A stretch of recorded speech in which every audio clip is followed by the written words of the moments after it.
Okay, Assalamualaikum. Hari ini adalah jenis mikroorganisma yang kelima, iaitu virus. So, virus ni adalah yang paling halus lah dalam kalangan mikroorganisma. Dia yang paling halus, paling seni, yang tak dapat dilihat lah dengan mata kasar.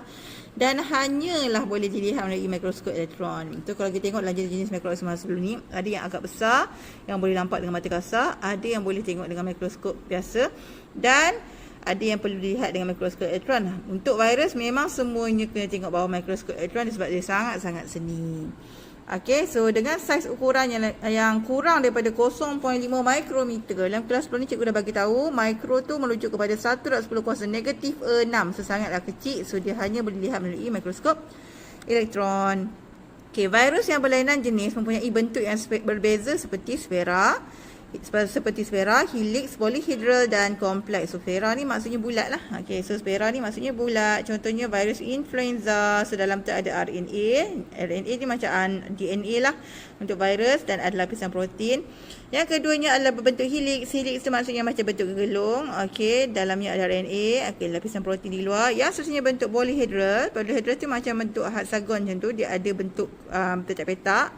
Kan, yang kat luarnya adalah lapisan protein, dalamnya terletak DNA dan glycoprotein lah. Contohnya adalah adenovirus. Okey, tadi yang helix tu virus mosaic, polyhedral adenovirus.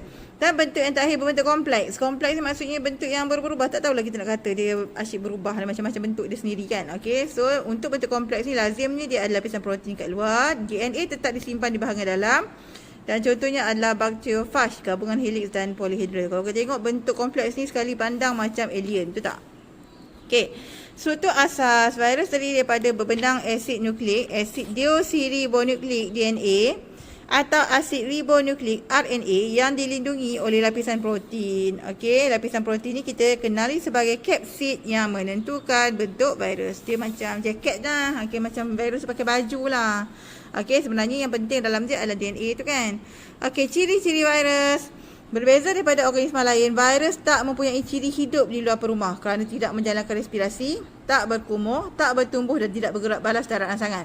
Nampak tak? Dia memang macam alien. Dia tak makan. Dia tak bernafas. Okey, dia tak bertumbuh. Dia tak bergerak secara rangsangan. Fungsi dia, hidup dia hanya semata-mata nak menjangkiti sel perumah seperti bakteria, haiwan dan tumbuhan. Manusia ni kira macam haiwan jugalah.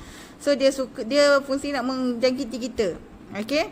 So dan biasanya bila virus masuk badan kita, dia tak kurang, dia akan menyebabkan kita sakit lah.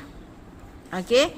So kita tengok contoh macam mana pembiakan bacteriophage menjangkiti bakteria itu sel perumahnya. Okey, yang pertama mula-mula dia melekat dekat bakteria tersebut. So virus melekatkan diri pada permukaan sel perumah seperti bakteria. Okey, langkah yang kedua, virus menyuntik. Dia macam nyamuk lah pula. Dia suntik bahan genetik dalam DNA ke dalam sel bakteria. Okey, langkah yang ketiga, bahan genetik virus mengambil alih kawalan sel bakteria bagi membahagi dan menggunakan bahan bakteria untuk menghasilkan lapisan protein atau kapsid. So, dia bina dia punya sarang dulu. Okey, lepas dia bina sarang, okey, dalam masa yang sama dia juga bina dia menggandakan dia punya DNA. Okey, yang keempat, bilangan virus baru yang dihasilkan dalam sel bakteria akan bertambah. So DNA tu akan masuk dalam sarang. Okey, dah makin banyak dah virus tu. Okey, langkah yang kelima, virus baru memecahkan sel bakteria yang bebaskan diri untuk menyerang sel bakteria yang lain. So dia akan pecahkan diri dia. Tadi kiranya maksudnya sel bakteria tu adalah umpama perumah je tau. Menempatkan dia jadi markas untuk dia mengganda. Bila dah ganda, dia pecahkan dan dia menjangkiti bakteria-bakteria lain. Sama juga macam badan kita. So dia after kita ni jadi perumah dia lah. Bila dia dah mengganda dalam badan kita, contohnya sesama lah, kita bersin dan kita pun mula menyebarkan virus kepada yang lain. Okey, so habislah 5 ciri pengkelasan mikroorganisma. Daripada kelima-lima yang korang dah belajar ni, kita tengok balik. Okey, kita ada fungi, kita ada alga, kita ada protozoa, kita ada bakteria dan virus. Yang manakah yang paling baik? Yang manakah yang paling jahat? Okey, ada yang baik, ada yang jahat. Okey, cikgu ulang balik. Antara yang satu-satunya mikroorganisma yang paling baik lah, yang tak ada jahat dalam kumpulan mikroorganisma ni adalah alga, sebab dia boleh buat makanannya sendiri.